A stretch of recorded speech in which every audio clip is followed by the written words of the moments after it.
세계 최대 가전 전시회 2022 CES가 막이 올랐습니다. 몇 년 전까지만 해도 가전제품 전시회에서 자동차 회사가 참가를 한다는 것 자체가 낯설었는데요.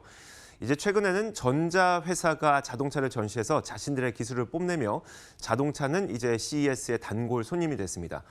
그런데 올해는 자동차 회사가 자동차를 가지고 나오지 않았다고 하는데 무슨 일이 있는 걸까요? 저희가 권순우 기자와 함께 이야기를 나눠보도록 하겠습니다. 자, 권 기자, 일단 그 말부터가 참 희한해요. 자동차 회사가 자동차를 들고 CES에 나오지 않았다. 뭔가요? 그러니까 작년까지만 하더라도 자동차 회사들이 보통 미래차의 어떤 비전들을 가지고 CES에 참석을 했어요. 근데 올해는 자동차 회사들이 아예 자동차의 틀에서 벗어난 어떤 비전들을 가지고 왔습니다. 우선 현대차는 도심의 어떤 항공 모빌리티를 가지고 왔습니다. 그거하고 이제 자율주행차가 결합이 돼서 땅에서는 자율주행차가 다니고 하늘에서는 비행기가 다니는 어떤 그 끊김 없는 어떤 이동의 미래를 비전으로 제시했습니다. 여기에 대한 솔루션은 그 항공 모빌리티인 UAM과 그리고 이제 어떤 자율주행차 기반의 PBV 그리고 이를 연결하는 허브가 솔루션으로 제시가 됐습니다. 그러니까 일단 하늘을 연결하는 그 UAM 같은 경우는 정말 하늘을 하나의 어떤 이동 통로로 이제 그 기능을 하게끔 했고요.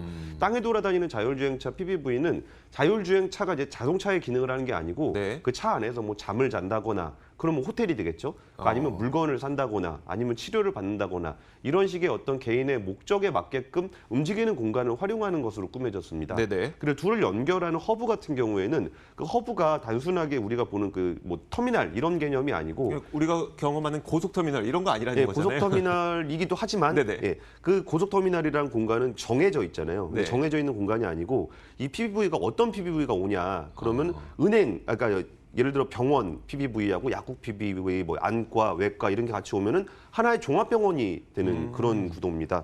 그 현대 모빌리티의 어떤 이번 비전은 2028년부터 상용화할 계획입니다. We want to shape a future where cities are vitalized with help of our mobility solutions.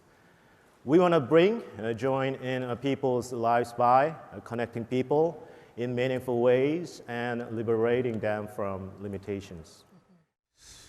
자동차 제조사로 알고 있는 현대차가 이제는 뭐 항공 사업을 하겠다고 나서는 거 보니까 자동차 산업 자체가 아예 패러다임은 바뀌었나 보네요. 그게 사실 혼자 하기는 굉장히 어려워 보이잖아요. 그렇죠. 야, 우리가 관심을 많이 갖고 있었던 이제 나는 자동차를 한번 현대차를 통해서 저희가 봤고요. 다른 자동차 기업들도 보도록 하겠습니다. 근데 이 토요타는 자동차가 아니라 도시를 들고 나왔어요. 아니, 좀 참 신기한 게 뭐 도시 개발 박람회 이런 데나 들고 와야 될 법한 도시 계획을 들고 나왔어요. 도시 개발 계획 들고 와가지고 굉장히 좀 놀랐는데요. 근데 참 이 철학을 이 짧은 시간에 설명하기가 좀 어렵긴 해요. 저도 그 김승규 기자처럼 CES에서 가서 봤으면 좋았겠지만, 그러니까요. 제가 전해 들은 얘기 해드리겠습니다. 토요타가 이번에 그 CES에서 그 자동차가 아니라 살아있는 실험실 도시. 우분시티에 대한 계획을 발표했습니다. 그러니까 토요타는 일본 후지산 인근에 후지 공장을 가지고 있거든요. 자동차 공장인데 이게 올해 말까지 해서 폐쇄가 됩니다. 그럼 2021년부터 그 후지산 인근에 있는 공장에다가 이 그 우분시티라는 도시를 건설하겠다는 계획을 발표를 했는데요. 우분시티 도시 계획의 우분시티 도시는 전반적인 그 도시에다가 태양광으로 다 깔고 그 태양광에 남는 전기를 가지고 전체 뭐 주택이라든지 공장이라든지 이런 데다 다 수소열 시스템을 다 깔아서 이 도시 전체가 하나의 친환경 에너지로 움직일 수 있는 도시입니다. 그 도심실 안에는 아까 지금 화면에서 보시듯이 도로들이 이렇게 정해져 있는데 이 도시를 예를 들어 뭐 자율주행차가 시험 가능한 길 아니면 사람이 걸어 다닐 수 있는 길, 아니면은 뭐 자전거라든지 뭐 모빌리티가 걸어 다닐 수 있는 길을 따로따로 구분을 해서 어떤 미래 모빌리티를 실험할 수 있는 일종의 테스트베드로 활용을 하겠다는 겁니다. 그러니까 도시 전체 에너지는 재생에너지 스마트 그리드의 실험실이 되는 거고 도로 하나하나는 자율주행차 모빌리티의 실험실이 되는 겁니다. 그리고 이제 집 안으로 들어오게 되면은 그 집 안에서는 뭔가 인공지능 AI들이 그 로봇들이 다 이제 탑재가 돼가지고 여기 사람이 아프진 않은가 뭐 이런 것들을 계속적으로 점검을 해주는 구조입니다. 그 안에는 이제 토요타의 뭐 임직원들을 비롯해서 퇴직자, 협력업체 관계자 그리고 실험자들 한 2천여 명이 거기에서 살아갈 계획이라고 하는데요. 말 그대로 이제 거대한 도시이자 실험실, 미래 기술에 대한 실험실이라고 볼 수 있는 그 우분시티 도시 계획을 토요타 사장이 발표를 했습니다. 현대차에서는 하늘을 나는 자동차를 발표를 했고, 그리고 방금 말씀드렸던 것처럼 토요타에서는 도시를 아예 들고 왔고, 다임러에서는 근데 헐리우드 영화 그 제작팀하고 미래 자동차를 보여줬다면서요? 뭔가 좀 신기할 것 같아요. 아, 뭐 정말 이해가 잘 안 가더라고요. 이게 자동차 회사 맞나 싶을 네네. 정도였는데 그 영화 아바타 보셨나요?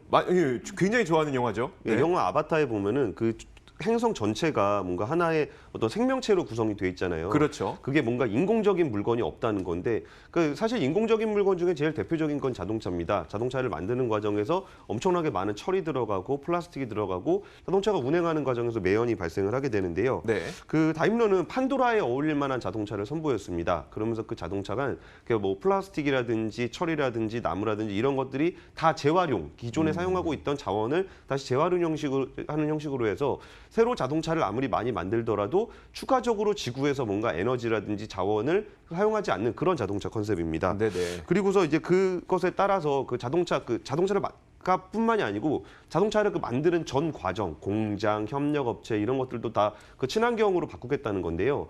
2030년까지 물 사용량을 30% 이상 줄이고 2039년부터는 정말 탄소가 전혀 배출되지 않는 그 카본 프리 어떤 시스템을 갖추겠다는 게 이번에 발표됐습니다. 네. 그러면서 비전 AVTR이라는 어떤 컨셉카, 지금 화면에 나오고 있는 나오고 컨셉카를 있네요. 개발을 했는데요.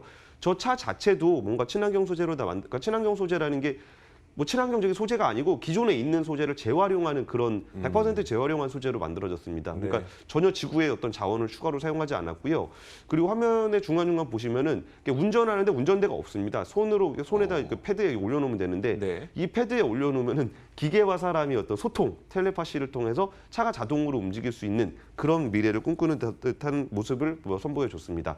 그리고 저 자동차가 움직이고 있는 그 동력 자체도 네. 기존에 사용하고 있는 니켈이나 코발트 같은 어떤 자원을 활용하는 것이 아니라 뭔가 유기셀 화학, 실제로 어떤 화학으로 만들어낼 수 있는 재료로 배터리를 만드는 기술을 선보이기도 했습니다. 알겠습니다. 자, 참 여러 가지 재밌는 내용들, 특히 이제 자동차와 관련해서 어떤 내용들이 나왔는지 권순우 기자와 함께 살펴봤습니다. 수고하셨습니다. 예, 감사합니다.